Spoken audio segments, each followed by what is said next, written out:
That's what it's if you were started. Sure. I mean,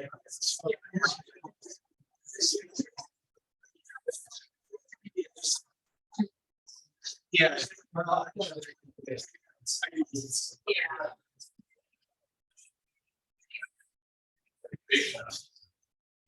Yes, yeah.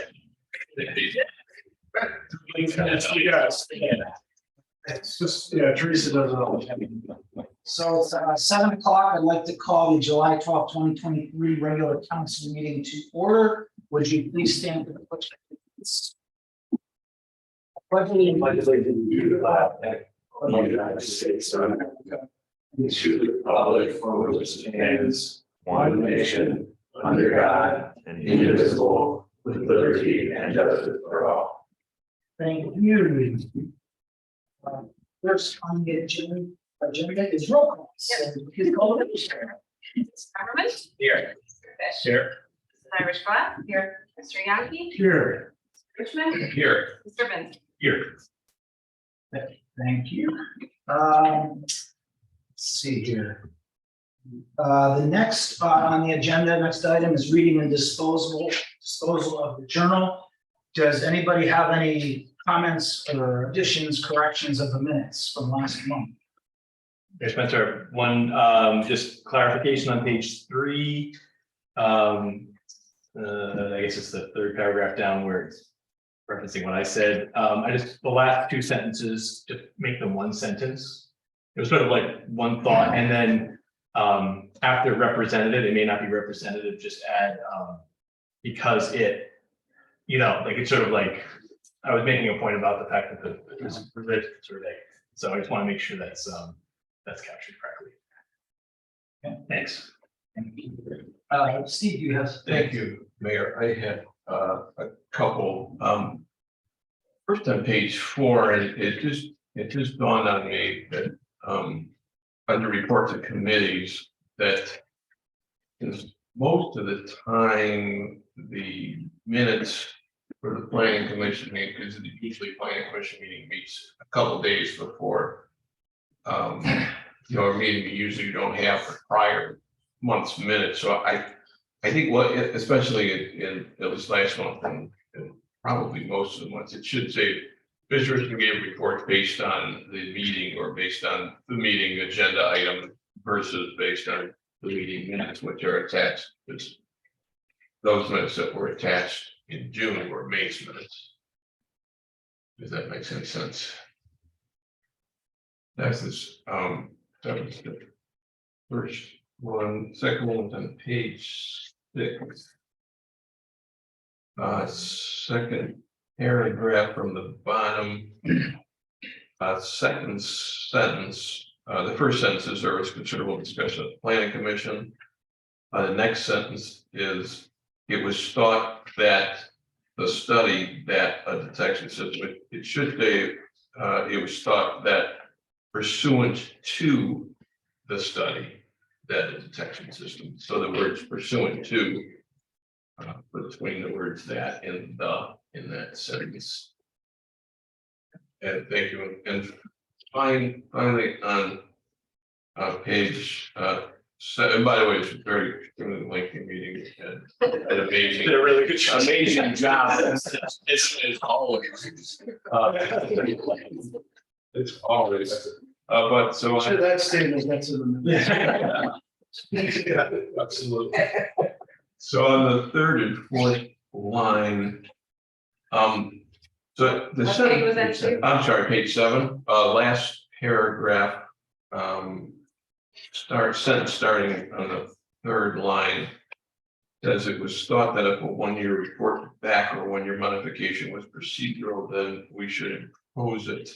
I don't know if I use the exact words that I'm going to suggest, but I recall saying something along the lines of it was thought that if a 1-year report back or 1-year modification was procedurally difficult, then we should not impose it.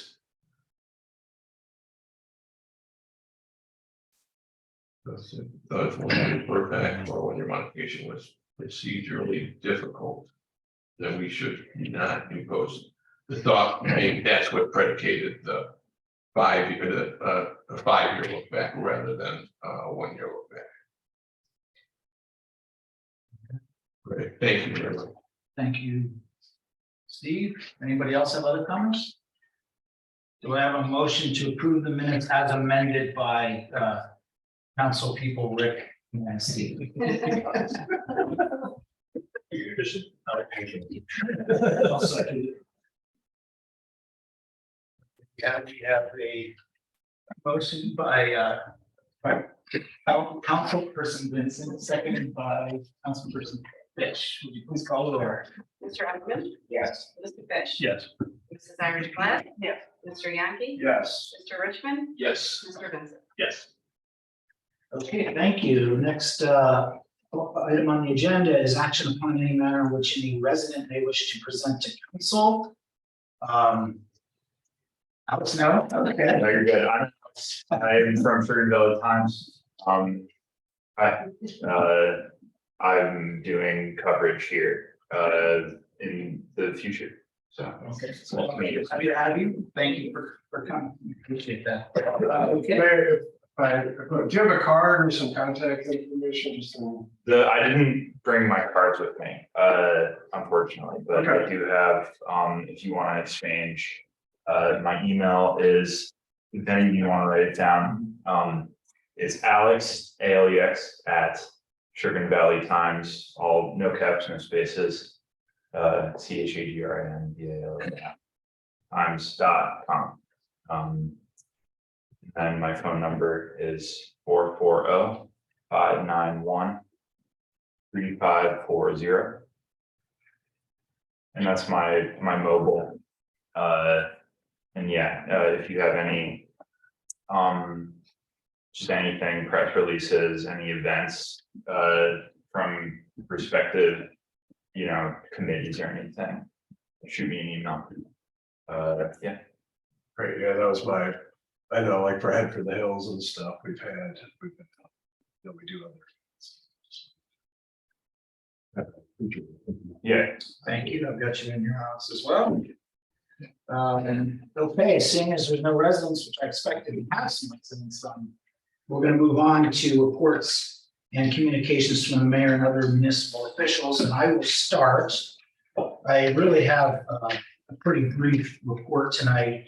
Just wanted to share a few things with everybody. First, I can't remember whether I've said this to all of council, so I'm going to say it here.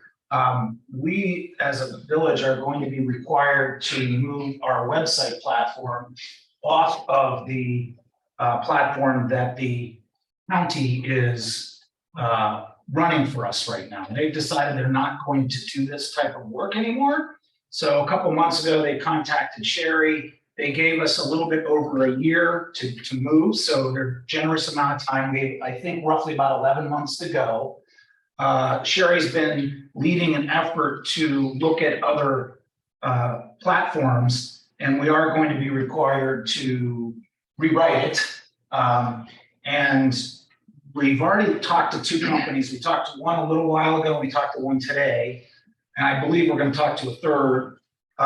Those, just to share with you, welcome input, but just to share with you the ones that we talked to so far. One is called Civic Plus, and it does tons and tons of municipalities in this area as well as around the country. Just to name a few: Bay Village, Beechwood, Berea, Bratton Hall, Broadview Heights, Brooklyn, Garfield Heights, Highland Heights, Pike, Shaker Heights, Solon, Warrensville Heights, Westlake, and probably others. This is just a short list I have here. The third one, or the second one we talked to today, does websites, but they're more of a security company for municipalities that about half of their clients, they also run their website and design it and ran it. I got less information from them today. I'm not sure. I think we need a follow-up. We welcome others if you guys have suggestions, but the third one that we're considering looking at is called Revise. And it's simply because, again, a lot of our towns around here use it: Bedford Heights, East Cleveland, Independence, North Royalton, Olmsted Falls, just to name a few. What I'm learning is there are companies that specialize in needs just for municipal websites. And when we do this, it's going to cost us more money than it does today because the county charges us almost nothing. However, my intention is to have much better functionality in the future. And we're just starting this, so we're just learning what some of the functionality is that we can get out of the box. But some of this stuff allows you to set up auto notifications so residents can go on there and decide what they want to learn, when they want to get a notification about roads or about safety or whatever it may be. So we're just learning these things now, so I'll keep you informed. And if you want to know more or get involved, just please let me know. I'm happy to share all the stuff, but we're starting to work on it. So What's the name of the second company? Sherry, do you remember? BC3. BC3, yeah. Victor.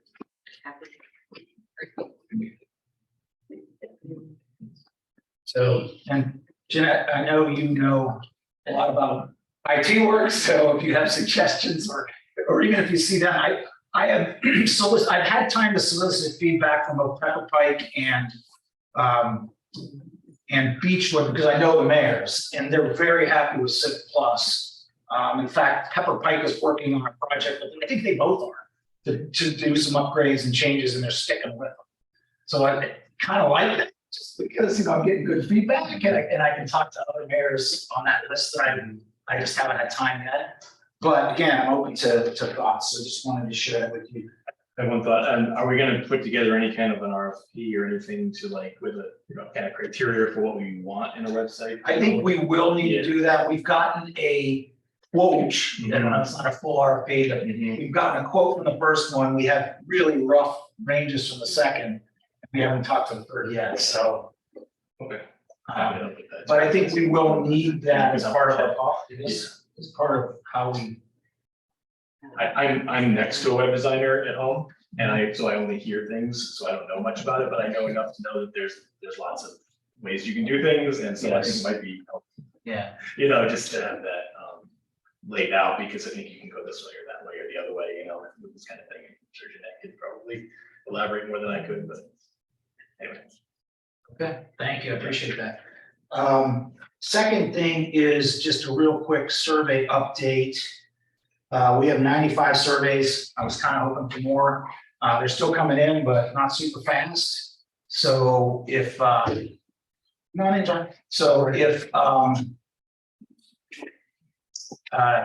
if we don't get a lot more, I think we'll do some more advertising and more encouraging and that kind of stuff. So we'll have to figure out how to do that. But 95 is nothing. I mean, it's a good number, but I want to get a lot more. So we'll see how that's going. And then the third thing I just wanted to share with you, a resident gave me an article from the Chagrin Valley Times about Chagrin Falls, that they were planning to create a donation policy. And to my knowledge, we don't have a donation policy in Moreland. I don't know if we need a donation policy, but this article is interesting in that they're discussing this in Chagrin Falls because they're getting donations for their park. They're getting, I don't know what other donations, but I know certainly for the park that they're rebuilding benches and these types of things. And just have a policy about what you would accept and how you would accept it and that kind of thing. It's something, Mr. Hanna, I could probably talk to you about, probably should have told you, but Sure. But I don't think there's a rush of this thing, but I think it's worth consideration because other municipalities are similar size of looking at that, and we can make a decision for ourselves. I just thought I should know. Just a thought on that. I mean, and they're minimal, but with Head for the Hills, we do solicit donations beyond just the sign up. So you can sign up to do the event. Yep. And then there's also a place for donations. I mean, they're just monetary, but I'm not, so there might be some merit in it.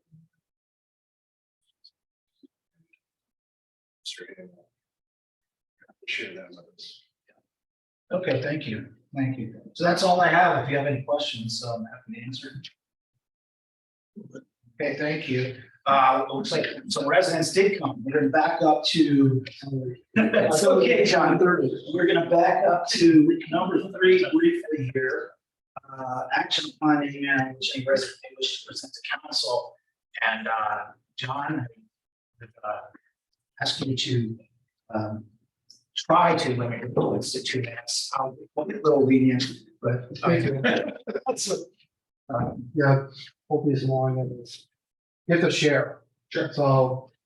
I heard about anything. like that. Oh, okay. That's. Like, I mean, it's all here.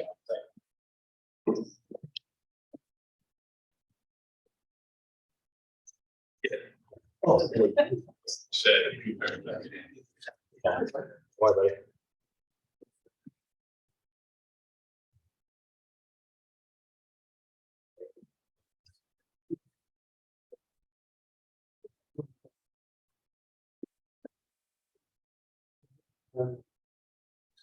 this.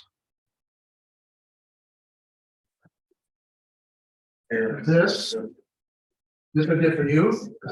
Put you, for your residence. Is it your, yeah.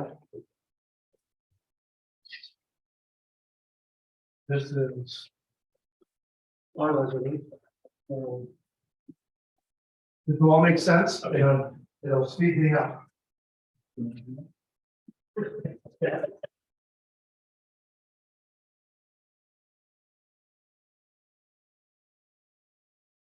There we go. I got one more thing, I think.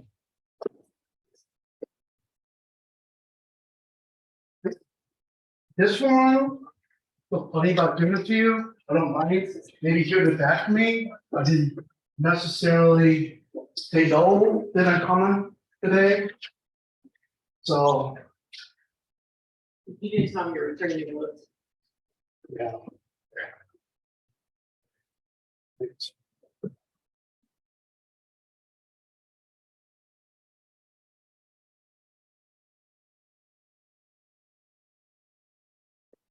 All right, quick history. I called the police some of the time about the music coming out of Sugar Valley Country Club. The police said, we can't do anything until 11 o'clock, because that's what the ordinance says. So that's what I'm thinking what the ordinance says. I'm like, okay, I can hear the music in my room, in my house, but that's what the ordinance is, that's what it is. I did ask my neighbors if they could hear it, and they said, yeah, we can hear it. I did ask some other people that are here, that mention their names, if you could hear music where your house is, and they did. Last October, I came here, and then the mayor said, man, you're the first person that's ever come to a council meeting to talk about the noise at Sugar Valley Country Club. If you guys remember that. I kind of felt bad. I felt like, maybe it's me. Or maybe I'm that curmudgeon that lives on East of Lake. So, anyways, community, the mayor said, we'll have a committee. And, things happen. That I feel bad about. So at the beginning of this summer, Sugar Valley Country Club has had 3 fairly loud events. Not lately, but before the 4th of July. So what I did was I said, okay, I'm gonna try to find out if other people are not happy about the noise. So that's what this is about right here. I printed out, as you guys can see, the noise ordinance. I underline a part of it, not in respect to the 11 o'clock, but it's in such a manner to disturb the peace, the quiet, and comfort of neighborhood inhabitants. And my wife was telling you that I am an inhabitant. May not act like it sometimes, but I am. So anyways, I showed them this. If you look at down below, the second paragraph, we would like the Sugar Valley Country Club to have their parties or their wedding events. They just need to reduce the noise, not to violate the ordinance that is I see on this. It's not just an 11 o'clock thing. There's more to it than that.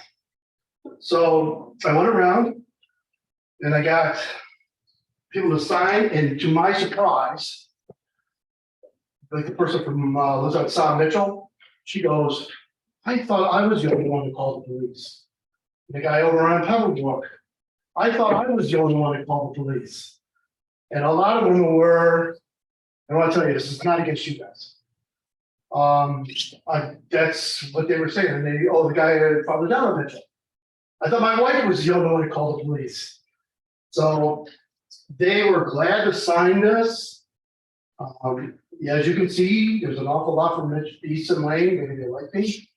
If you turn to the next page, you'll see Locksford, you'll see Sound Center, you'll see more Sound Center, Fairway Trails, Pebblebrook, Mitchell Lane, Sound Center. You'll see more Easton Lane, and then you'll see East Woodcrest. Now, I do have someone who would have signed it from Sterncrest, but he's on vacation. So you can see it's a fair amount of people.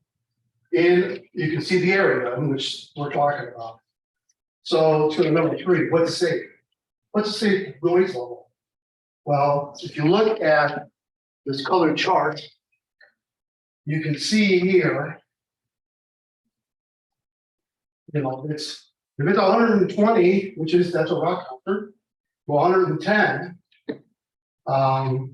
you know, that's not necessarily safe. It's your choice to be there. You don't have to be there. You don't have to be invited to the wedding with a loud noise. It's your choice. You can leave. It's your choice. I understand all that. Everyone's got choices. All right, but I use 120 decibels. And I then calculated, you know, the next thing. Oh, no, don't go to the next thing. Go here. See where it says background music? 60 decibels. So I asked the police, and I wanted it as a record, to come in my house. Can you hear the word? That was my question. Can you hear the words of the songs? He goes, oh yeah, stupid 80s songs. And so I just want you to, as a record, can you hear the words in my song? So my other neighbors, I've asked them the same thing. And they said, yes. And the person on Mitchell Lane over there, yes, we can hear the music inside our house. So let's say it's background music, you know, like elevator music and stuff like that. That's at 60. So if you go to the next page now, you go to the mess up of the chart. Yes, you go to this next page. You know that chart? All right. So I am 0.56 miles from there. If you go to Mitchell Lane, then there could be more. If you convert that into meters, I'm 900 meters. If you go to Mitchell Lane, you're at 1,024. So we go 1,024 on the left and move up or move around over. You see it's a 60-minute decimals. That is background music. If you go up, if you're 1 meter away, what are you? You're at 120. So that's loud. And if you look at the second part of that ordinance, unless I'm not reading it right, the second part of that ordinance says, if convenient hearing for a person or persons who are in a room, vehicle, chamber, which the machine, device is operated and who volunteer, remember I said that earlier, listeners, it's like you can't have a conversation. It's gotta be way too loud. You know, I grew up in the 70s. I know what a rock concert sounds like. And I know my ears sound like 2 or 3 days later. You know, it's way above that. So I'm saying for us as residents, they're affecting the peace, the quiet, and the comfort. And then they're also affecting where they are, the peace. So I just feel that they need to turn it down. I'm not saying for them to turn it off. They can come up with ways to maybe turn the speakers the other way. I did go down Jackson, ask people on Jackson, it must have been my lucky day. 5 of them all are members of the Sugar Valley Country Club. And they go, I'm not gonna sign it. I said, please talk to the president or whoever. Because I called there 8 times over the last several years, left a message. I was kind, I was professional, I was all that. I never got a call back. So I was hoping, at least we would have a conversation, a dialogue of it. And so I'm hoping that we could come up with a solution to this issue. And I don't think it's mostly Sugar Valley Country Club, but there are people, as you know, they have big bands and parties and stuff like that. And I don't want to be a fuddy-duddy. I want people to have a good time. So, am I under 2 minutes? I don't think I am. No, but John, don't worry, I was going to lean in. I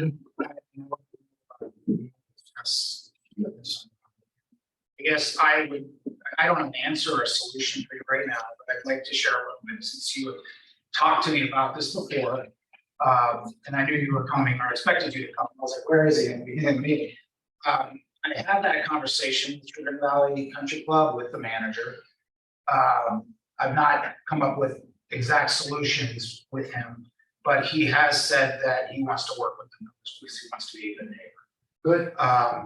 He's also stated that whenever he has had complaints and the police have come, that they have taken action to turn it down. Typically, it's been when there's live music versus DJs. And he stated to me that this year they expect to have approximately 4 of those parties, which is a small number. Last year it was quite a bit more because they were making up weddings from when they could not do weddings during COVID. And he understands that there may have been, more of them going on. So I think part of it is also just the frequency at which, like, for example, my wife does parties, and she did one in Orange a few weeks ago, and she was in a neighborhood off of Harvard, and their neighbors are complaining about a graduation party at 6 o'clock in the evening. So what can I do?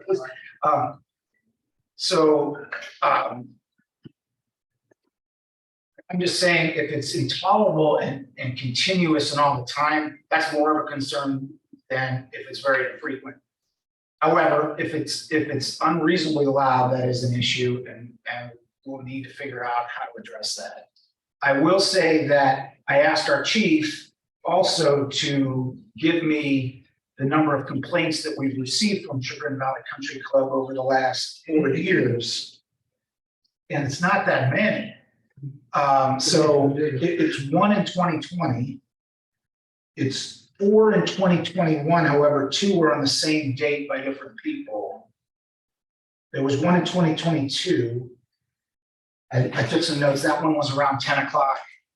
People were upset. It was about 10 o'clock when they called, just from the report I had reviewed. And then in 2023, there were 3 so far, and that was on June 17th, which was probably a night that you remember, because it's one of the ones they just had last month. And they had indicated to the police that they will turn it down. The calls were somewhere between 10 and 10:30 at night. I know that person. So that's what I have in terms of complaints that we've received, just so you understand. I don't want to discredit what they say. I was just surprised. The number, the one, I can tell you who the residents are, and you can check it. But the one on Swan, he did call, that was the one on about 10:30. And he said, you guys came, or it was at 10.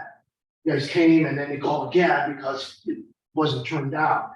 But I know that unless they're lying to me, and they could be, person on Mitchell, my wife has called several times. I know over the last 10 years, I think we have called maybe 5 times. But you don't want to be that parent or that homeowner. They calls all the time, and then you guys say, "Oh, it's sandals." Chief, did you have a comment? Well, yeah, I do. So I went back the last 4 years and looked through our computer and dispatch system. So anytime anything comes into our dispatch center, or even if it comes into our station, our officers will call out that they're going there for the relative to what kind of complaints, and that's logged with dispatch. It's if it's not in our dispatch system, John, we look at it as it didn't happen. Now, I'm not saying that these people aren't being truthful to you, but we have no data to go on that, so if I need to open up my parameters in the search to go to 10 years, I could definitely do that, but we said 4 would be probably a good start for that. Because we find this with other complaints as well. We call the police, we go to do research to find out, and some happen, some didn't happen. And it's they've been cooperative with us when they turned it down. And if memory serves me right, I think Sherry, you can remember, I think Mayor Fritz last year, we had an issue and he allowed them for one occasion to go a little bit later for something because the club didn't anticipate that it was going to be a louder than usual event. But if I may ask, is that, John, did you at your house, and I'm just curious because it would help, did you take a decibel reading at your house? No, but if I hear the words in the song in my house, then I think that's why I said is that background, that would be like background music. Because sometimes when you're dealing with these things, it's it might be 100, 120 if I'm a spectator at the event or whatever. It is. And I don't know that because I don't have that data in front of me. I didn't make that reading. I just find it hard to believe that it'd be 100 and some at your yard. Well, it's not, I mean, that's my point. Okay, I'm just You trying go to chart, go to 60, you go to my distance, Right. Okay. you're at 60, which. Well, they're elevated, so that it's traveling right into your. Well, but my point is on that chart. Yeah. You go from 1,024 over 560, which is background music. Okay. And then you go up from 1 meter, now you're at 120 and you're 1 meter away. That's my point. Right. I'm not 120. But I know that it goes all the way, the one event went all the way out to Giles to Snowberry Lane that was just way loud, and. Whatever the decibels are, we used to almost never ever hear them. Right. Now we hear them. And it's not very enjoyable at our. I don't know. I mean, they would have the answer why. I think they're doing more outdoor events. I know there was a renovation in the last few years where they improved the patio out there. So is that maybe part of it? I know that they're always cooperative and they've said it to our officers. They want to be good neighbors, So I did talk to, because that's another issue, a good issue. The mayor of Pike before the meeting and the mayor of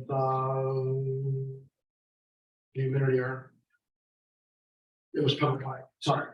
Pepper Pike, I said, do you guys have any complaint from the country club or from Pepper Pike? And they said, no. And you and I talked about the one.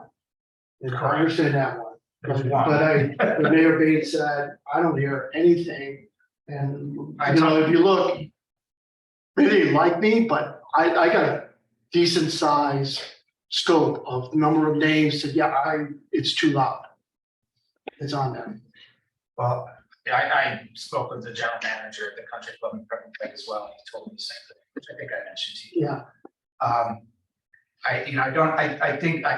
I guess I would ask council if they have any questions or input right now, but I think this is something about as mayor and council and get input from our staff.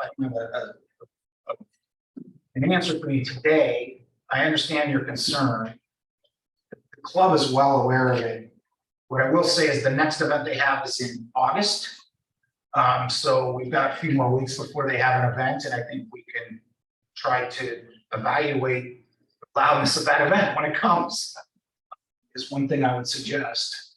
I happen to live on Jackson. I think you know where I live. I've been in my house.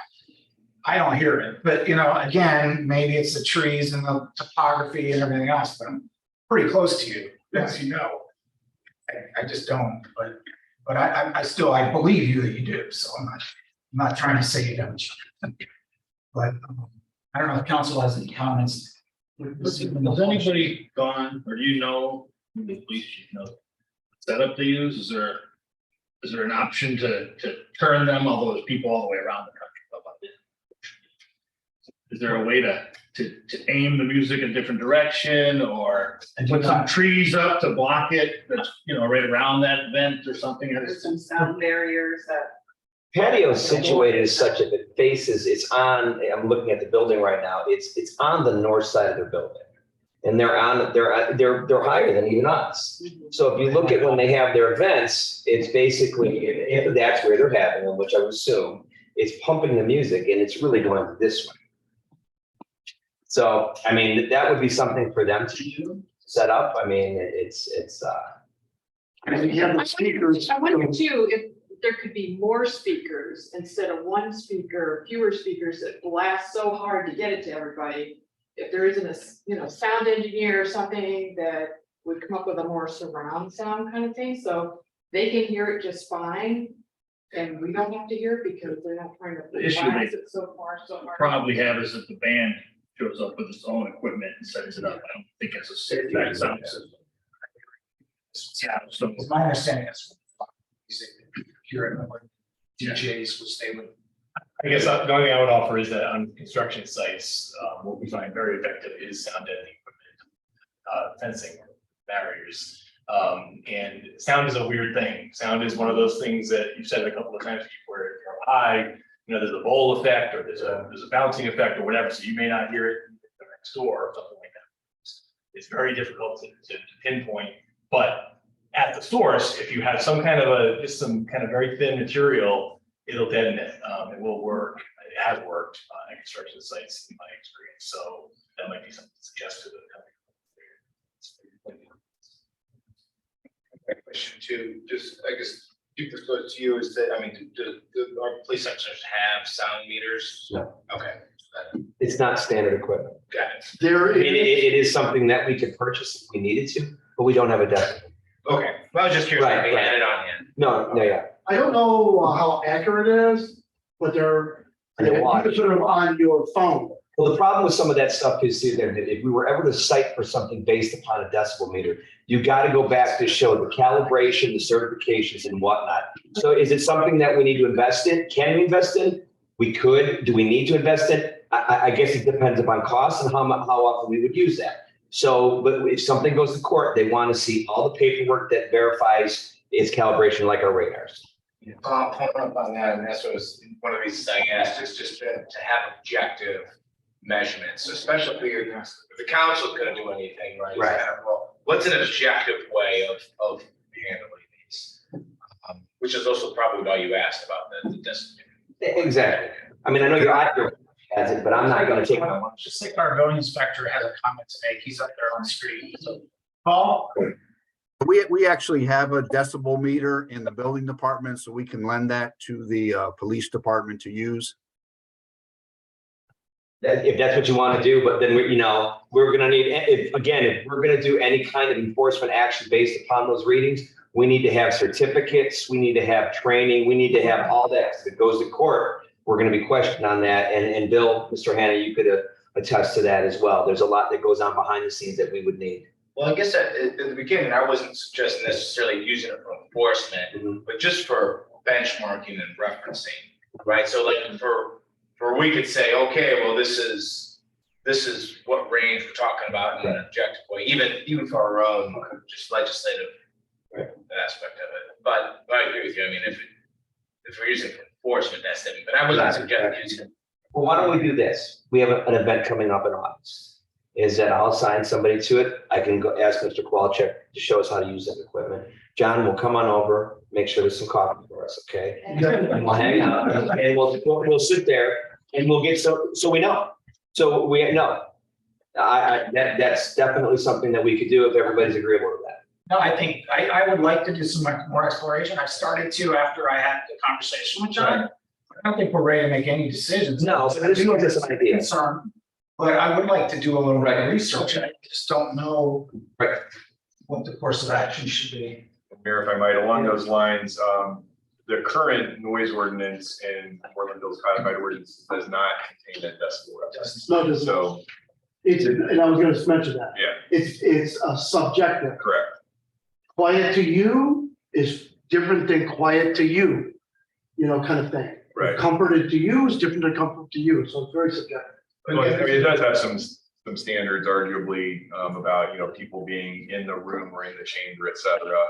But it's not a technical decibel level. So that to the chief's point, if council were inclined to do that, you would want to be thoughtful about looking to see what that means, making sure the equipment is, proper and tested and calibrated and so forth.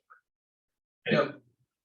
I'll say, the way I read the ordinance, it first is subjective by loud, disturbing and unnecessary noise. Then it gives a number of examples without intending to be exclusive. And one of those examples is the music. And it does give, it is limited by time, but it also gives a foot measurement. And that is 50 feet. 50 feet, yeah, that in such a manner,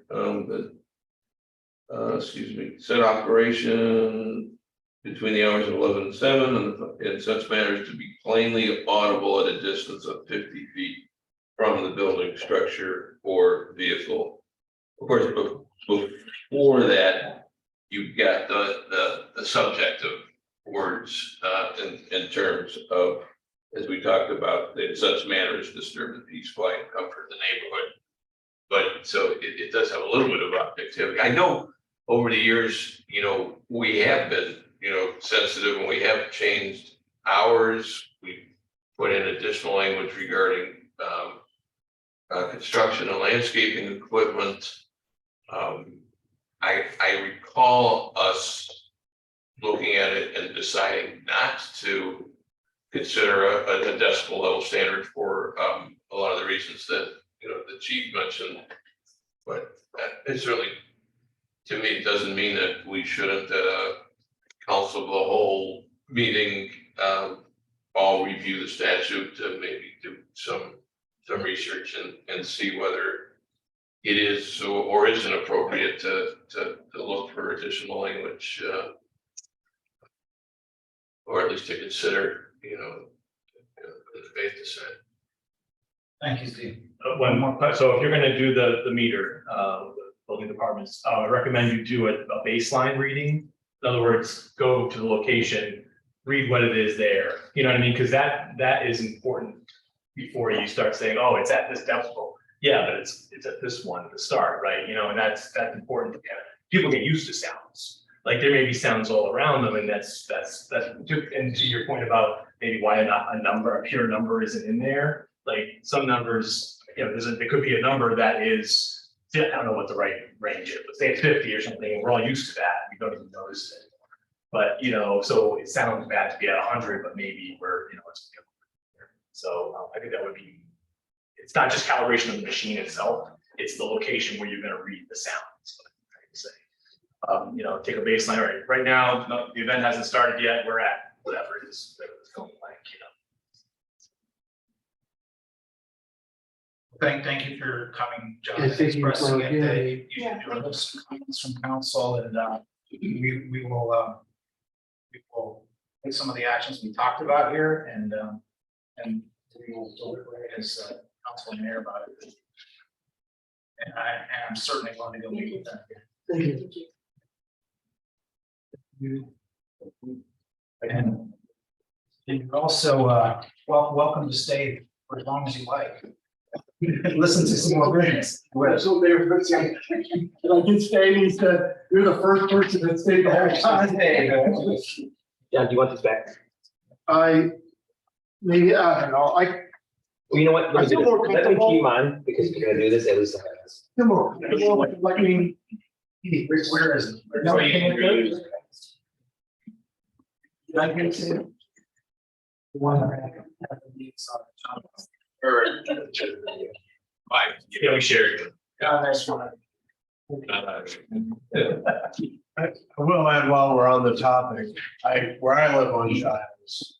So we're in a former farm, so we have less tree cover than most areas. If I walk down just a little bit to where the barricade is, there's no trees close to the road because of the severe slope, and you can hear them. I mean, I couldn't necessarily tell you what song, but I do recall times being able to hear it. So, and I know because that's up high. I get amazing. But yeah, happy to think getting a baseline is a good idea. Just really analyzing it.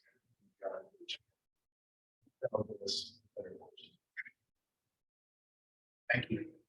I'm gonna jump back to reports and communications from the mayor. So I finished my report, so I'm gonna ask the chief if he has a report this evening. A couple things real quick here is that last night, or I'm sorry, Tuesday, met with the Orange School Board and they officially approved the MOU to have an SRO for Moreland Hills. So that's really good news. We're real excited to, move into that project with them, and I think it's a good relationship. And as a whole, they appreciate the support that the whole village of Moreland Hills gives the Orange schools, not with just project overall. So, and I thank you guys for your support in allowing us to enter into this agreement. It seems to be a win-win. Officer Bennett will be going to training for school resource officers starting next week. The school has already paid for that training for him to go. He will just be utilizing one of our plainclothes cars for transportation down near the Cincinnati area. So that's exciting. Sorry, I made notes. I can't read my handwriting. Okay, so the last time we met is we did have a candidate for the full-time position. We had him come and do some ride time with us.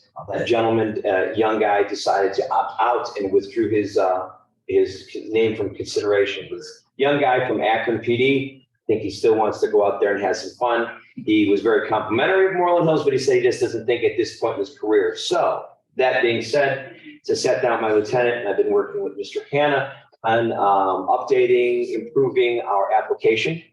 And as soon as we get that done, I'm going to put it out for about a 30-day advertisement. We're calling a lateral we're looking for an officer for this round with a minimum of 3 years experience. It basically, enables us to get somebody on the road quicker, but we do need to move pretty quick because with Officer Bennett, we're down officer. There's a spot that was created by the death of Officer Buzikan, but Officer Bennett will be leaving and that creates a vacancy in the patrol division as well. So we want to move pretty quickly on that. Nothing else. We did some training today, the last 2 days, Moreland Hills and Pepper Pike. Police and fire did some active threat training over at the schools, and we're going to continue to pick that up. It's going to, we're going to stay on course. So that's it for me. Thank you, chief. Any questions? I have one question. Yes, sir. I heard that there was an issue in Orange with people stealing cars out of driveways. It's not just in Orange. Oh, so that was. It's not just in Orange. For probably the last 3.5, 4 years, we've seen an increase in motor vehicle thefts in this area. Chagrin for about 3 years ago, they were getting hammered by it. I mean, there's a couple different, it's not one set group. There's gangs that are working, and what they're doing is these are crimes of opportunity. They know that we live in an area where there's a heightened sense of security. We do live in safe communities, but some of these things are happening. In no way, shape, or form am I blaming the victims, but people are leaving their vehicles unlocked with their car keys in the vehicle. So the crimes of opportunity. We have pictures and data for some people on cameras. They're checking doors and they're boogieing. If the door is locked, they move on to the next vehicle. There's no pattern. It ebbs and flows, and it's very well documented. It's been on the news about the Hyundais and Kias were having problems when they've done some, upgrades on some of their safety and security on those vehicles as well. In the last month, I think Orange had a Bentley stolen and some Mercedes. So it's going on. You will see that I post on the website. I try to do the 9 p.m. routine. I try to make it a little bit fun to say, but it honestly, a lot of these thefts, and I could just tell you probably a majority of them, what could have been curtailed if people would lock their car doors and take belongings out. Because the longer they have to try to maintain it, try to get entrance to a house or a vehicle, the more opportunities that they're going to be heard and police are going to come. But they're traveling in groups. They usually come out in a stolen vehicle. You'll see them drop people off. They start walking yards, and they're in and out quickly. So it is but it's not just. I mean, it's all over Northeast Ohio. Oh, okay. Yeah. We haven't been having any issues in Moreland Hills on that? Please, knock on wood. We do have the occasional vehicle entered. We've had some that have been stolen. We had a hybrid. We had a Prius that was stolen. That was gone for about a month. When it came back, it had bullet holes in it. These vehicles are getting in pursuits with them. These individuals aren't stopping because there's just no fear. It's scary. It really is that they don't care. So We have had a couple instances where vehicles have been entered and stolen. Does it seem to be getting worse or steady or? I'm a superstitious person, so I hope I'm not like, shoot. All right, well, No, I got you. I'm kidding. No, it's right. It's pretty steady. steady. Summertime comes, you usually see an uptick because people are outside more. And a lot of these individuals that are involved in these thefts, at least what we're seeing, they're younger people. They're taking the cars, they're even getting the windows tinted in, they're keeping it for periods of time to get involved in pursuits. Some of these vehicles have been, not necessarily ours, they're involved in other violent crimes, homicides and whatnot. So, yeah, it's right now, summers, they're gonna get busier with that. People are out and about. Thank you. Yeah. Are the block cameras helping? They do sometimes. They do. Flock's it's not 100%. I mean, they could be helpful. As starting to track them. I mean, I was tracking one our Prius that was stolen when it was getting pursuits. We're seeing it all over Lake County. But if they don't stop, so a lot of these vehicles are either getting into pursuits that end in a violent crash, or they're being found after somebody's dumped them. So, and then we have another conversation about pursuit policies. I mean, we, for a property crime, I don't want any of our people putting themselves or anybody else at risk chasing somebody who doesn't want to stop because they think it's game. Yeah. So, sorry, I didn't mean to get long-winded, No, that's fine. but it's been going on for a number of years, yeah. It's important information, so. Yeah, absolutely. Thank you, Chief. Service, Mr. Water, do you have a report? Keep it brief. The new blowers for Green Tree Treatment Plant were delivered to us. So we in our service garage, Tomlin Group is installing those up next Tuesday. We did get both of the higher flow impellers for Jackson Valley. Both those impellers have been installed. So those pumps are up and that doesn't alleviate the fact that we still have to find where our I&I is coming from. Be investigating that. New chipper will be delivered next Tuesday. So just in time for chipping. The other one was up here last Friday on a flatbed trailer from Nebraska. So we should not be behind. We will make sure chipping gets done all one way. Right, thank you. Thank you. Thank you, Ted. Any questions for Mr. Okay. Next, we do not have an engineer's report tonight. John, I hope this is your vacation. Next is a finance report from Prashant. Prashant, do you have a report this evening? Yes, Mayor. Good evening, everyone. Just real quick, income tax revenues are down by about 8% right now. A lot of it is adjustments, refunds, refund activities that are going on. Again, as I've said in the past, it'll take a few months, probably the entire year, to figure out where we end up. But as we had talked about earlier, the work from home situation shouldn't impact Moreland Hills as much as it's impacting some other communities with a lot of commercial activity. So I think we are safe there. On another note, our interest income is up, obviously because interest rates are up. And so, a couple of years ago, 3 years ago, if you remember, interest rates were down to almost zero, and we couldn't get anything on our investments. And now, we're a little bit north of 5% on short-term investments. And so we're trying to invest as best we can and look for agencies and opportunities. I think that's about, and one last thing, I know we are just about finalizing the purchase of the furniture for the police department. It was all budgeted for, and the vendor, there were some miscommunications. After back and forth, and primarily Marsha did all the research, we've actually been able to finalize the amount. They started at about 30,000. We are down to 20,000, and I think you finally got the state purchase price that they should have offered in the first place. So, all good. And that's my report. Good job, Marcia. Yes. And Prashant, of course. Thank you. Questions for Mr. Shaw? No. Okay, we have a building department. Mr. Kowalczyk, do you have a report? I have nothing to report at this time, Mayor. Okay, well, thank you. The next is a law report. Mr. Hannah, you have a report? What he said, our report's made. Wow, okay, no report from the law director either. It's a good. Okay, so I'm then gonna move on from reports to appointments and confirmations. And we have some motions this evening. The first motion is to confirm the appointment of Brian Frederick to the Parks Commission for a 4-year term expiring on December 31st, 2026. So I guess I need to ask for someone to make a motion to confirm him to the Parks Commission. I think some of you Reading in the Hills where he's been volunteering. He's very excited and I think active member of the Parks Commission. I can make a motion to nominate.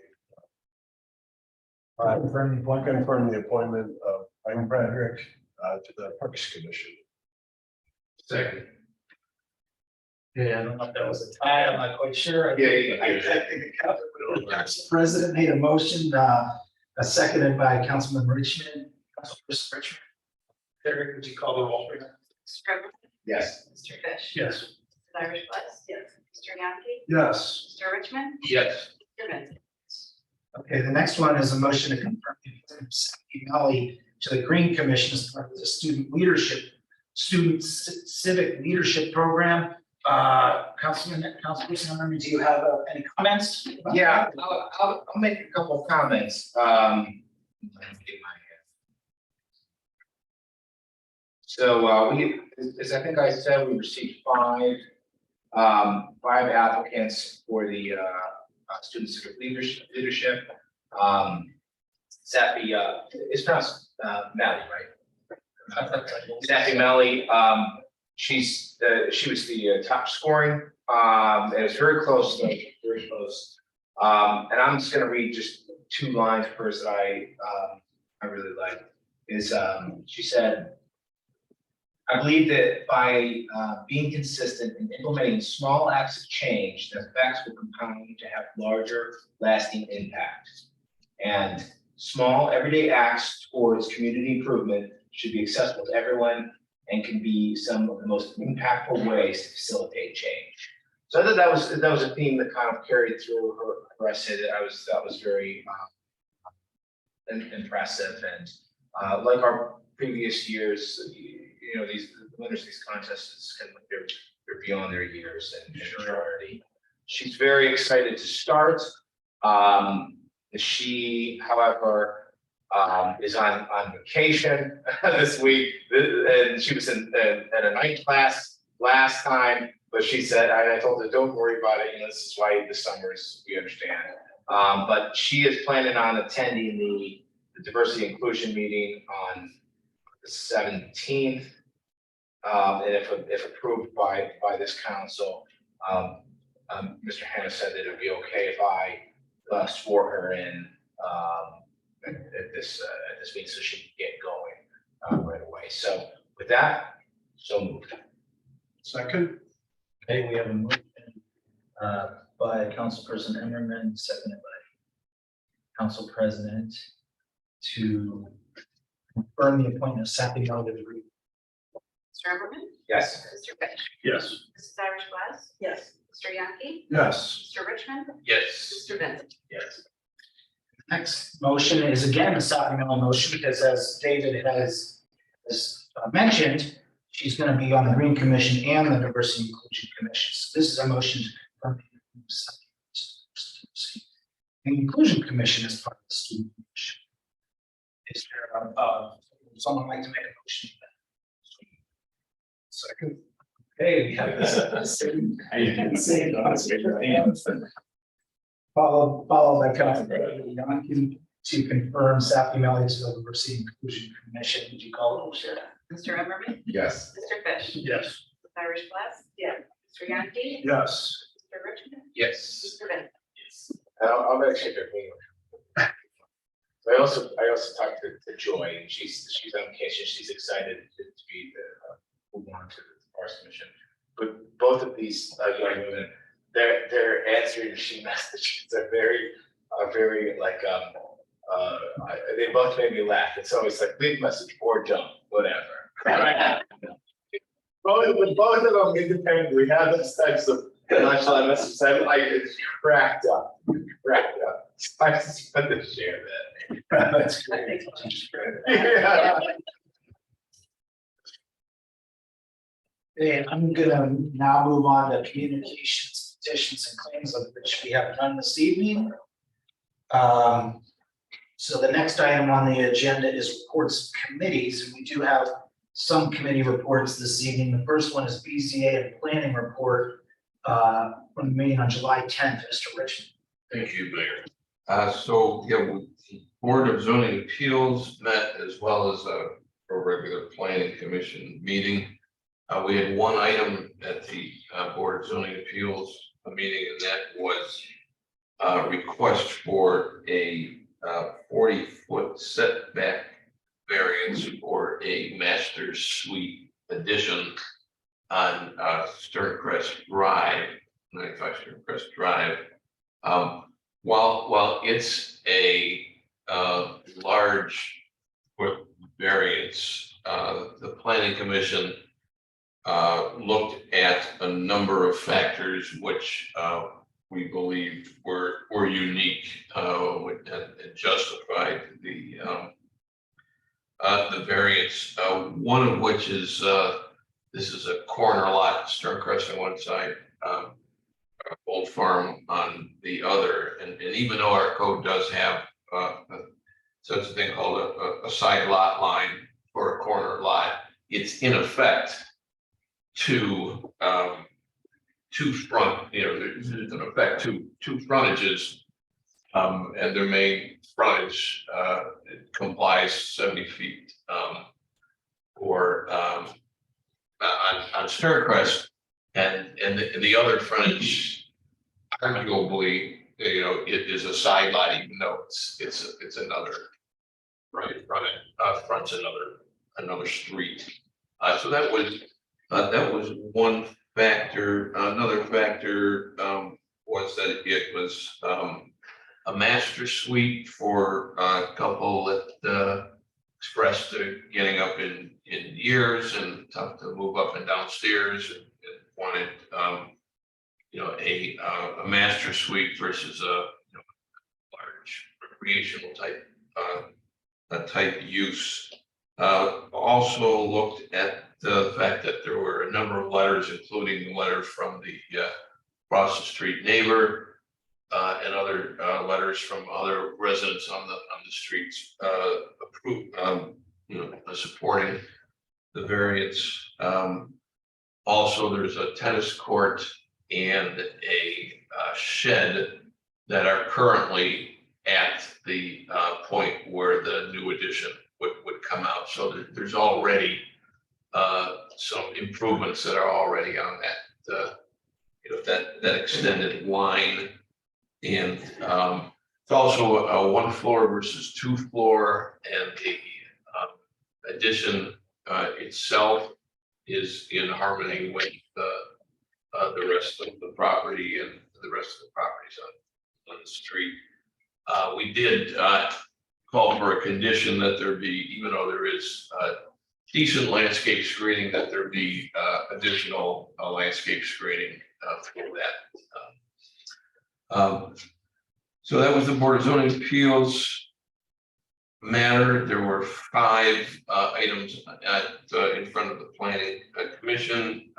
First one was to approve the proposed master suite addition for the property whose variance the BZA approved.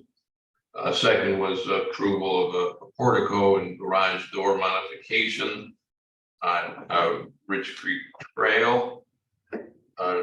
Third was approval of exterior modification, proposal for exterior modifications on Giles. There were 2 other matters. One was a proposal for exterior modifications on Hunting Trail, and the exterior modification was almost a complete new look for the property, including paint, windows, and an exterior.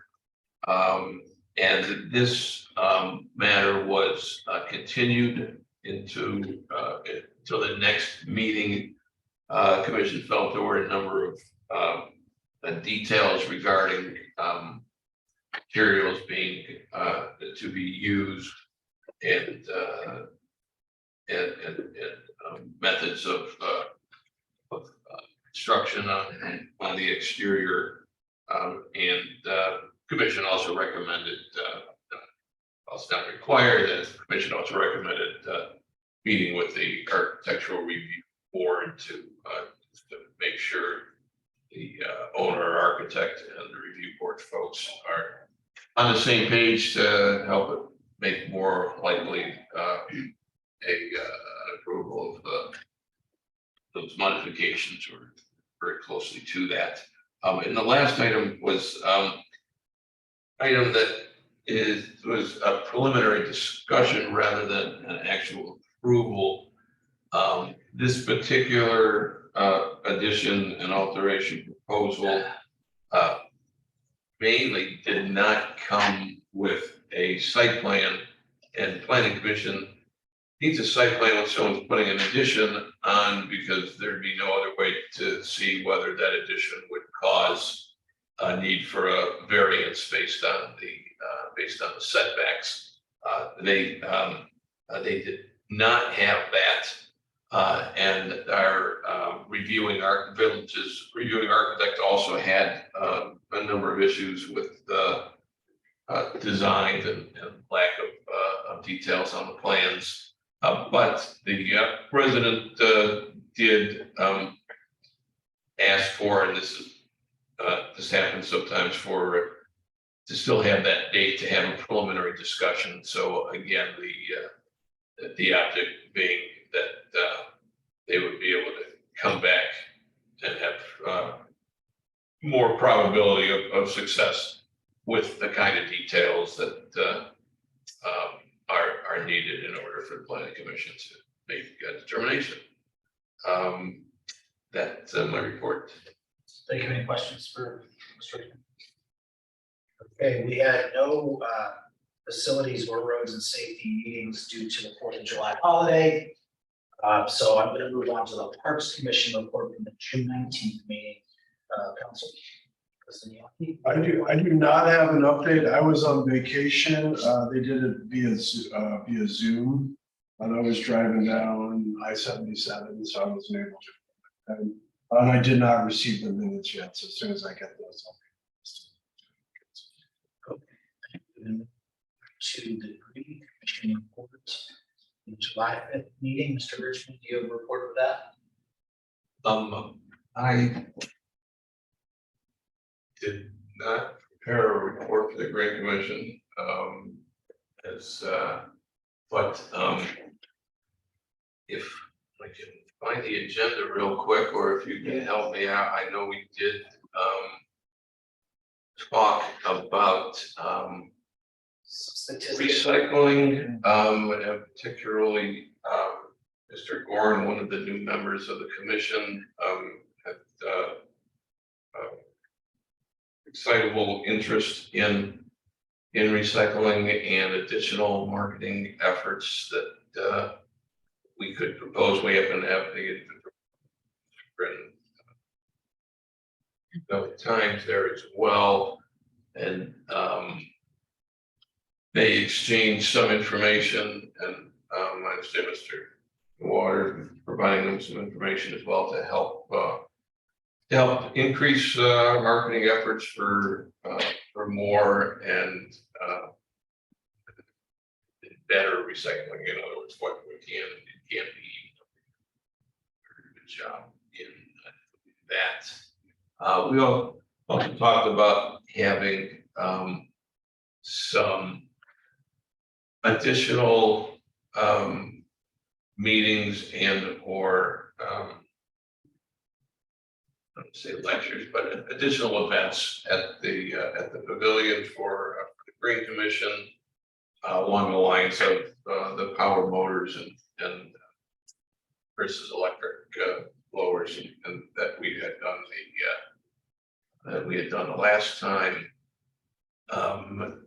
And let's see, we also talked about.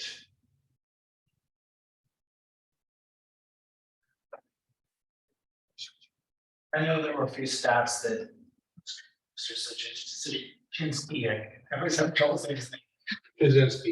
Oh, I'm sorry, yeah. go ahead. Gave regarding Green to the Hills, and the one I remember is we had 150 or 155 cars that came through. I know he didn't have full tonnage and everything that was collected. He did have some numbers, and I just did talk about that as well. Yeah, and thank you. And finally, we talked about something that the commission and Mayor Fritz was here. We had an idea of working together with superintendents and or other mayors to create a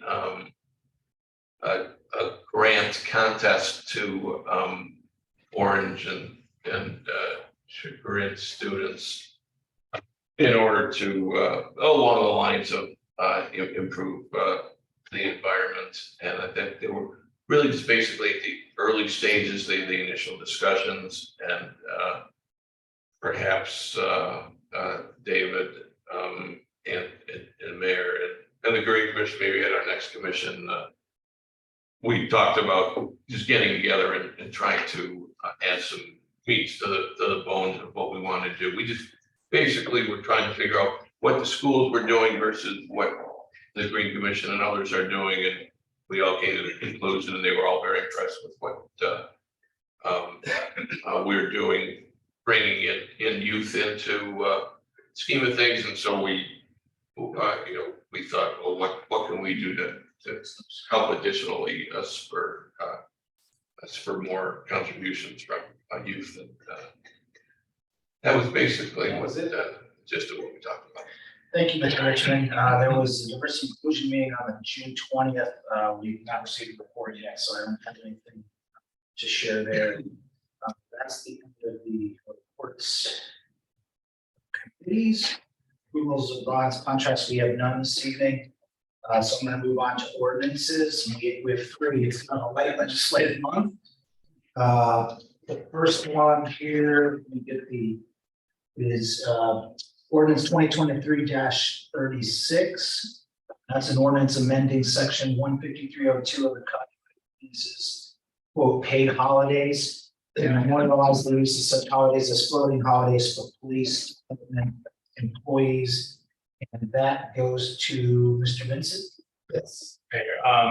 It's I'll be brief. It's basically I talked to Chief Dietzel and Law Director Hannah just to get a little background on this one. Just wanted to understand the backstory of it, and they gave it to me. And basically, this is a policy of the police department because they obviously have to be on all the time, so they have the ability to use their holidays throughout the year, effective January 1 of those years. And then there's a scheduling process that the chief explained to me, which is a necessity for the police department. There were recent sort of revelations, I guess, that because the officers could take their holidays at any point in the year, if they left Moreland Hills, there might be,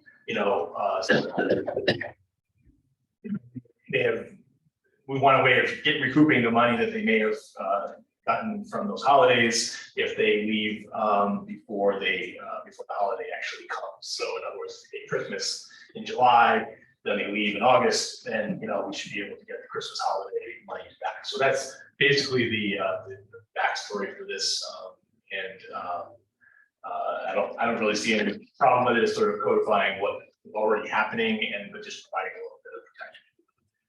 So I would motion to suspend rules. Yes, that's correct. Okay, we have a motion to suspend rules by Mr. Vincent, second by Mr. Fish. Could you please call the roll? Mr. Emmerman? Yes. Mr. Fish? Yes. Mrs. Irish Glass? Yes. Mr. Yaki? Yes.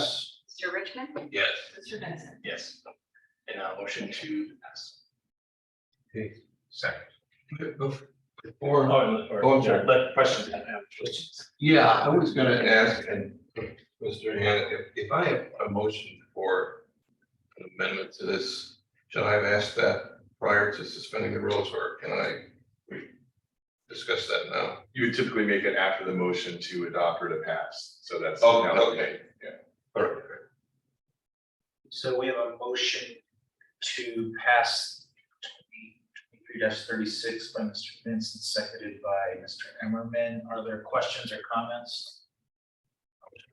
After we vote on it, or after it's? No, like before you vote on it. Oh, or right, okay, so thank you. I had a suggestion for amendment since Juneteenth has been a federal holiday since 2021, that we add that to the list of paid holidays.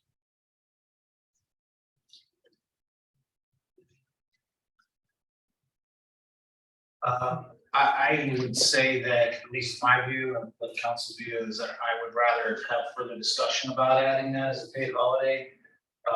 There's been history of changing holidays in the past that has been kind of more thoroughly thought through about in terms of the number of holidays that are given up to village employees. So I would prefer that be tabled. I don't know how council feels about it, but Just as a quick point of order, that was a motion to amend by adding Juneteenth, and then I don't know that there was a second. So if there's a second, then you would have discussion, further discussion. Well, I guess I would have,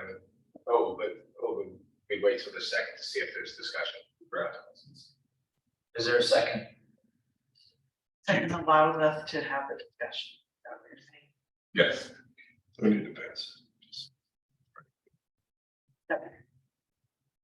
Okay, we have a motion to amend this ordinance by Mr. Richmond to add Juneteenth as a all paid holiday for our staff. Seconded by Mr. Glass. Is there discussion or comments? I guess I have a comment. So I think what we're talking about here is the police department specifically. And it seems like in other parts of our code, we have what the paid holidays for Moreland Hills employees are. So I think that if that would be a completely separate motion specific to section 153.02 of our ordinances, where we would first address our paid holidays for our employees. And not for this specific, not as an amendment to this specific motion, which is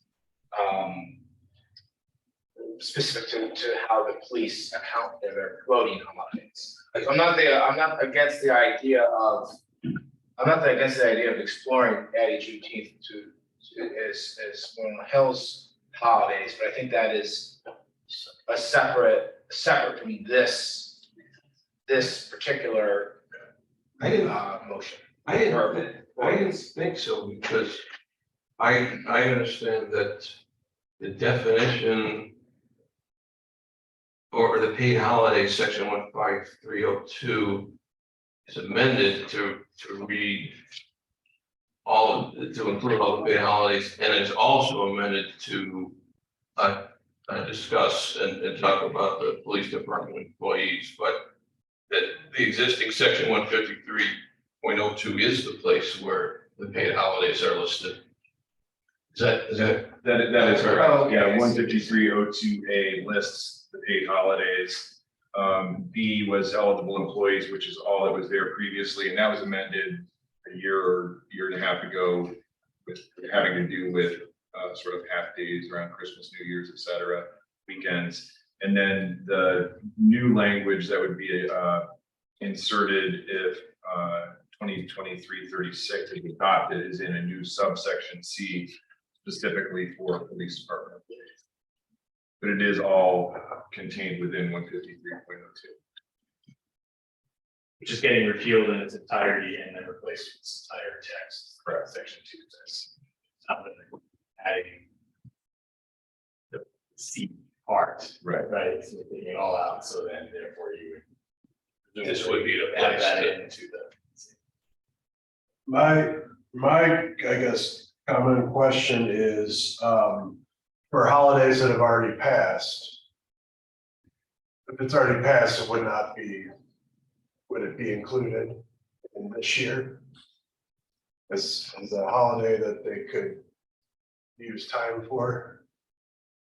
If we're adding, yeah, if we're like, The question for me? for who I'm up against, I mean, I think there's more like admin kind of things that need to be discussed. You know, in more detail as opposed to council just adding a day. It's fine. I'm supportive of it. I've actually talked to the mayor before this meeting about exploring it. I think there's other considerations that need to be taken into account. Actually understand what it's not like, but I would at this time I support holding off. We could have all parties involved. I thought as a policy measure in the past, the mayor has had authority to, and I think has in the past retroactively added, I'm not so sure if it was regarding a paid holiday or but it was something along those lines. I thought there is some leeway for There- yeah, go ahead. So there is some language that provides some authority to the mayor in connection with holidays within the ordinance in section B2C. It says the officially recognized holiday falls on Sunday will be observed on the following Monday, except for Christmas falls on a Sunday and will be observed the preceding Friday. When Christmas falls on a Thursday, the mayor may establish the day after Christmas as an additional holiday.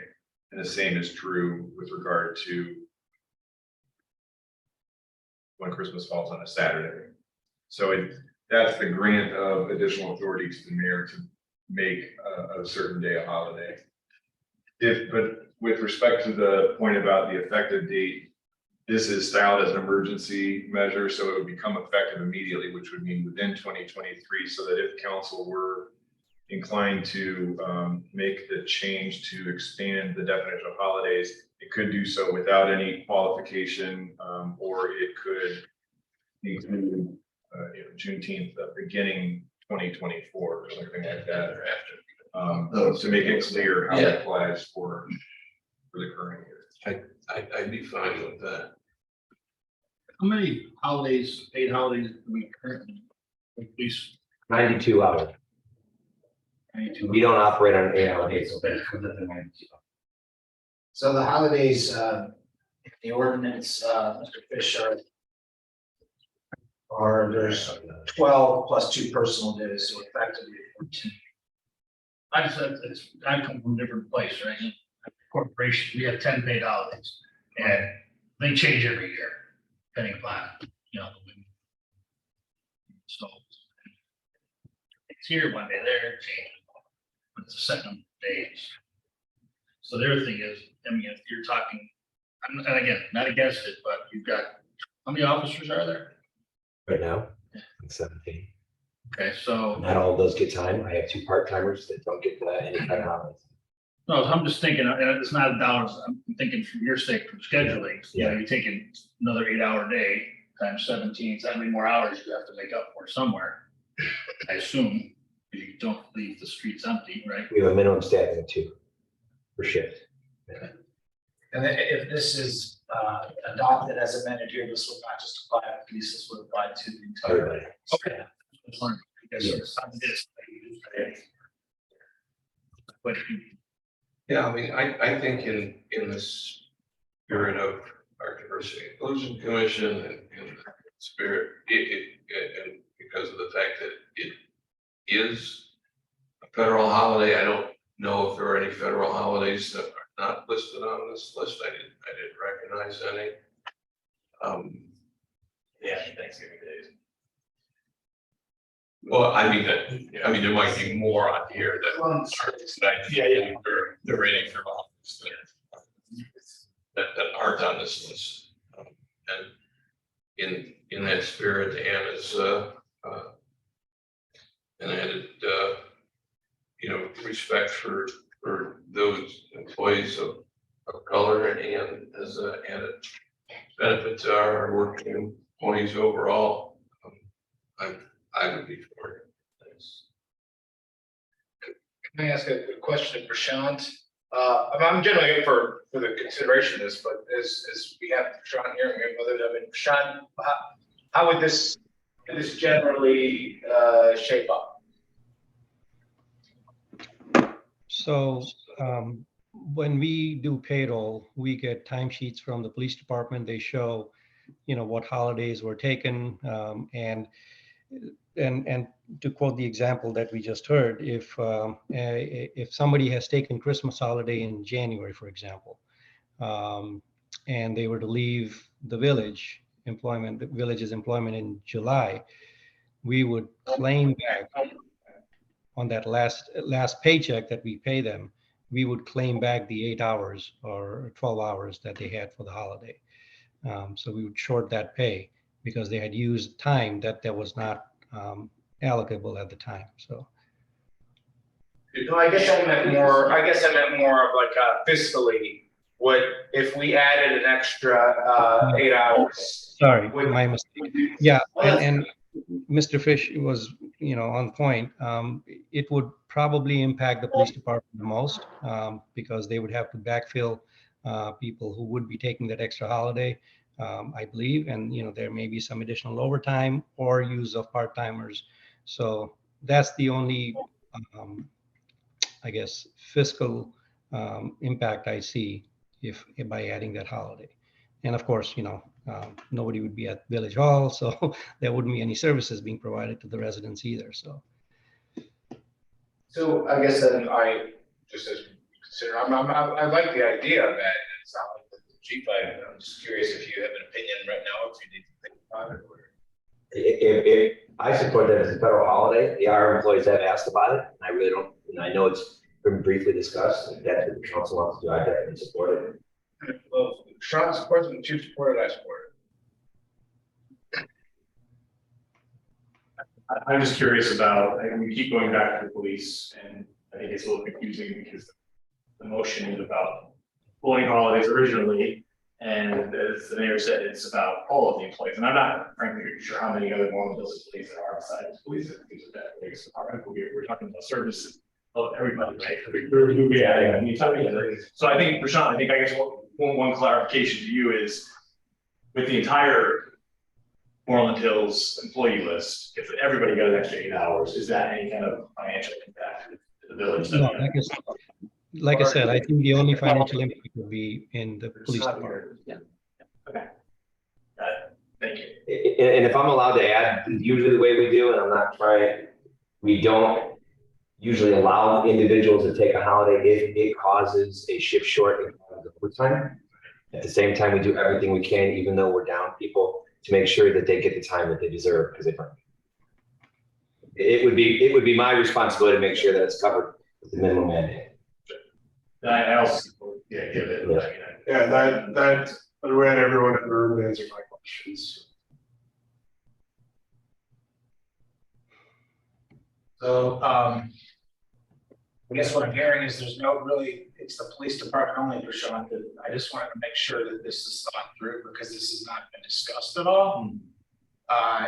So, I mean, if it's your guys' decision, I guess, but just when we make changes like this that are a permanent effect on policy, I prefer to do it more thoughtfully rather than bring it up at a council meeting when there's been no discussion about it, and then pass it. It's just my opinion, but that's up to you guys. So, it's like we do have a motion by Mr. Vincent, seconded by Mrs. Irish Glass to pass this. I guess before you call the roll, I mean, I'm for it, but I don't necessarily over. And then this is a holiday that just happened, so if we want to wait 1 month. I mean, I don't mind tabling this and then coming back in a month. I guess it's your motion, Mr. Richmond, but I mean, it's not going to impact anything until next year.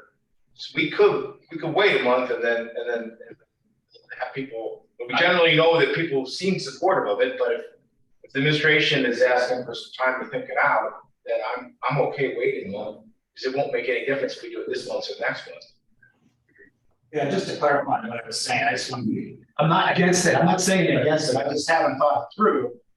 Right. So now I'm trying to go, what else do we not think of here, and we're gonna pass something that came, from, you know, single council meeting, that's.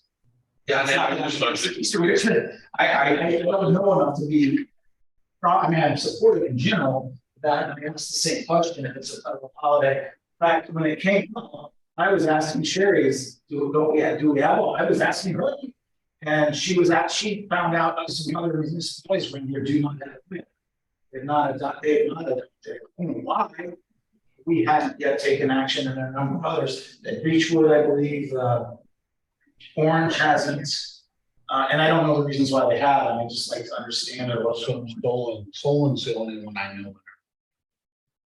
Yeah, I know there was some that had, and I was wondering why we hadn't, and I actually didn't think about it again until I was reviewing the ordinances and looking at the list, going, wait, why isn't this here? Why this is an opportune time? Why don't we add it?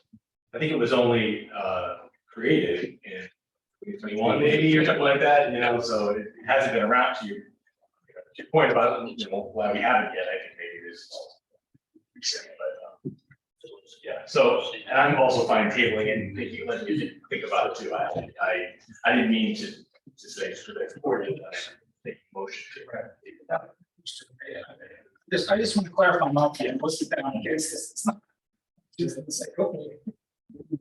Do we need a motion and table it? I make a point of view. Yes.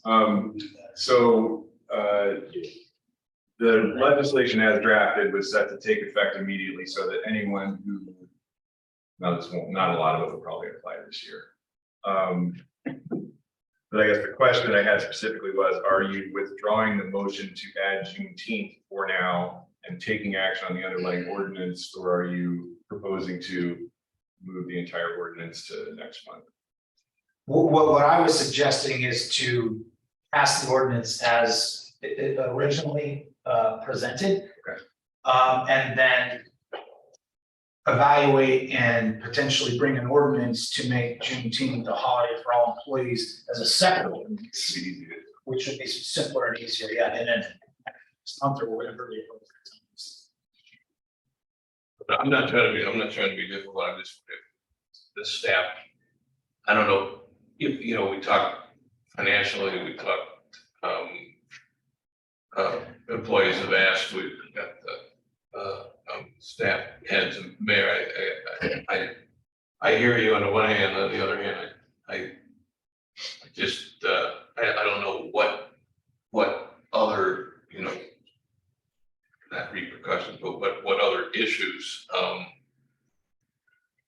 other than the ones we talked about. So I presume, you know, correct me if I'm wrong, that we vote on the first motion as amended, and then if that doesn't pass, then someone could bring them a motion to, so you have to bring it back, or I'm not sure procedurally what was. So procedurally, at the moment, you have a motion to adopt that was seconded and a motion to amend, which was seconded.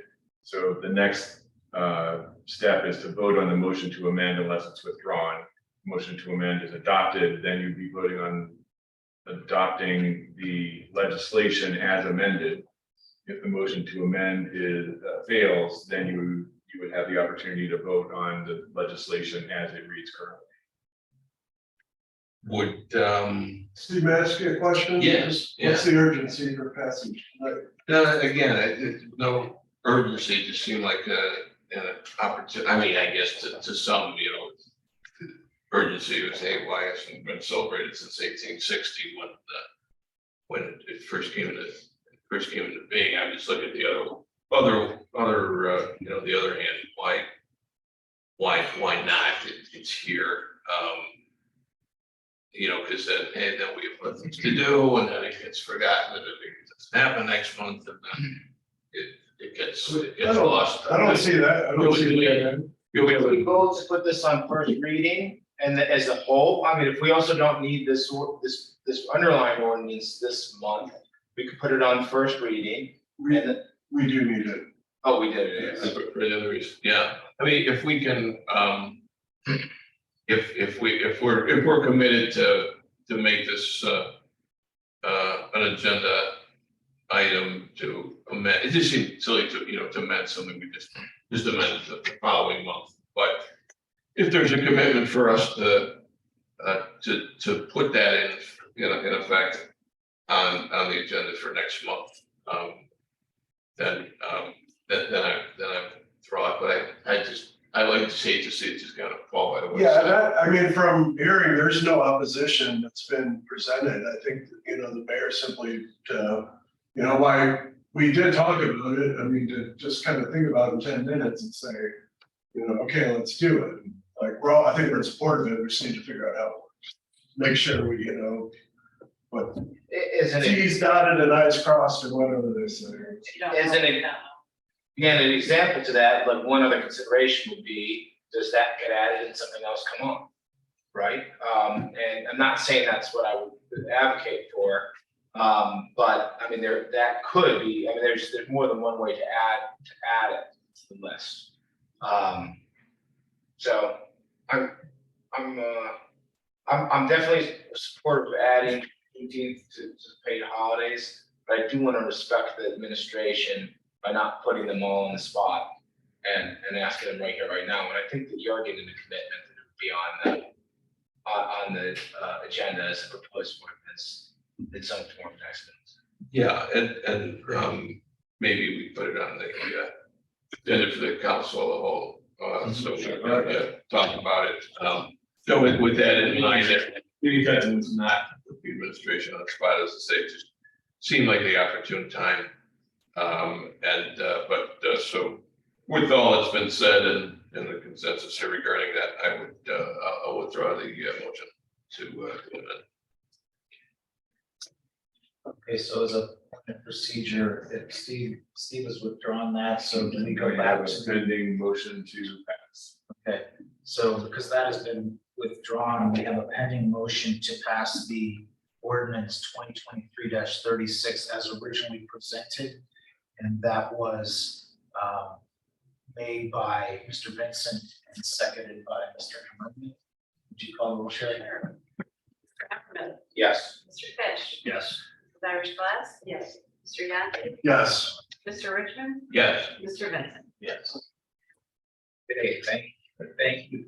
So, No. I thought these were short ordinances. We're gonna move on to the second ordinance for this evening. That's 2023-37. That's an ordinance authorizing the mayor to enter into a contract with Van Kuren Services, Inc. for the 2023 hazardous tree removal program, declaring an emergency, and this one was assigned to Mr. Emmerich. The village marked trees to be cut down. We advertised a bid. We got one bidder. It's Van Kuren. They've done work for us before. It's quality work before. The bid is for $34,720. Now I'll make a motion to suspend those. So moved. Second. Mr. Everman, Yes. Mr. Fish, Yes. Mrs. Irish Glass. Yes. Mr. Yaki, Yes. Mr. Richmond, Yes. Mr. Vincent. Yes. Move to passage. Second. Okay, we have a motion for passage by Councilperson Emmerich, second. Councilperson Fish, call roll please. Mr. Everman, Yes. Mr. Fish. Yes. Mrs. Irish Glass. Yes. Mr. Yaki, Yes. Mr. Richmond, Yes. Mr. Vincent. Yes. Okay, thank you. Let's third ordinance we have is 2023-38.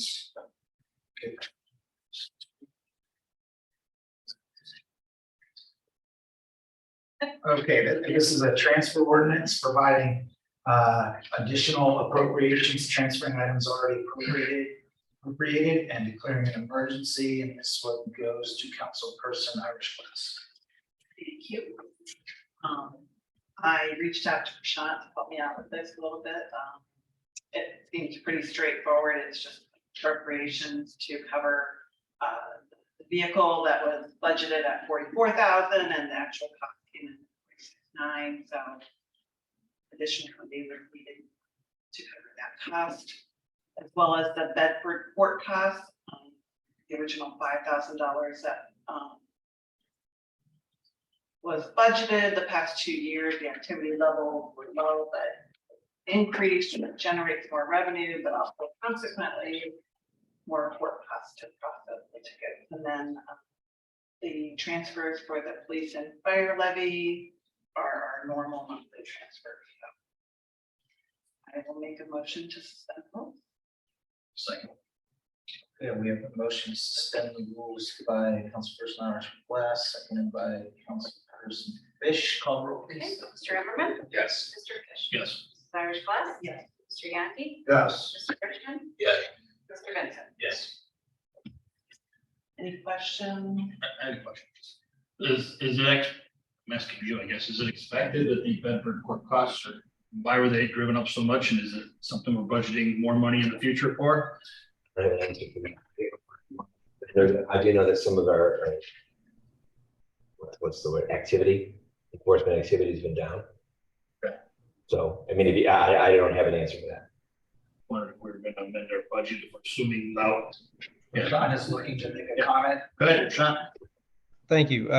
Yes, in the past, as I had mentioned to Councilwoman Glassman, we do have, the activity was almost 20,000 a year based on, well, I mean, the costs were about 20,000 a year based on the activity level.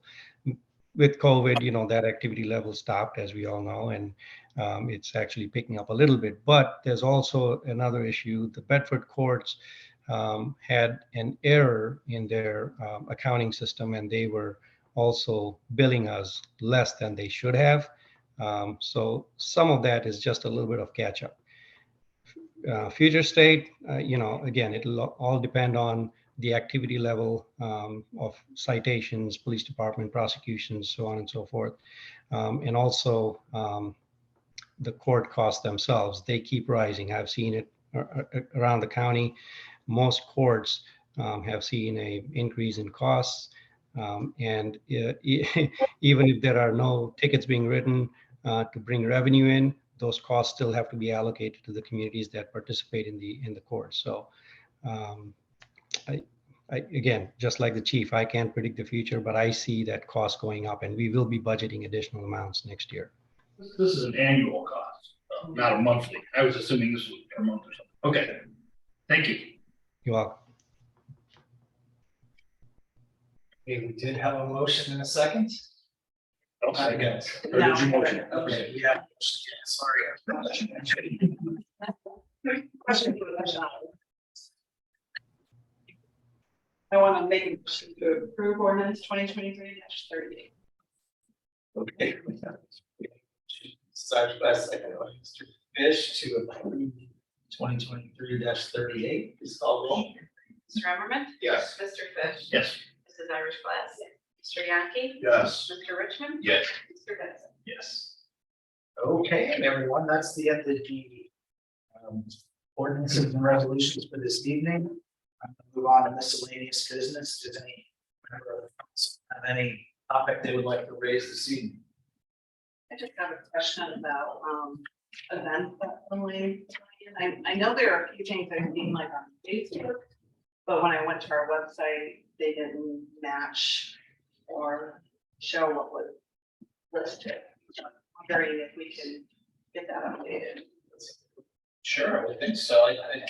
Should Okay, I mean, just specifically like Friday, there's that music band. There's nothing on the. Not in the news and events section. I didn't see it under the link. Might not be on this calendar, but. So I went to more, and maybe I just went to events that. Oh, that one, yeah, I At age, okay. might. It's very easy. I gotta do it in several We'll just wait locations, until the one- yes, but no, I can update. It usually is on the main page.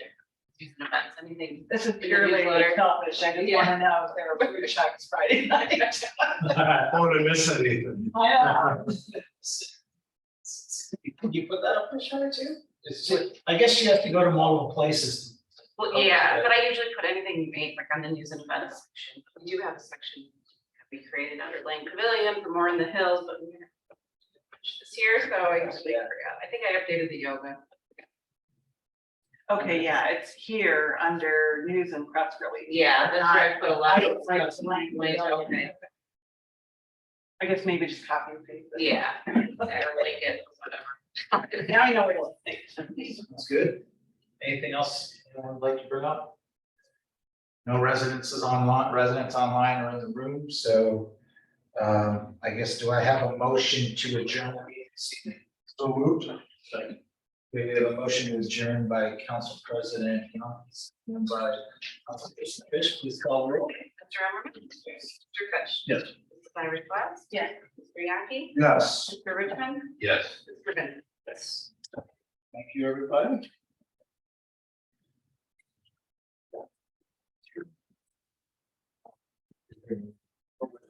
Yeah, right. I closed it out. Saturday too, that they have not.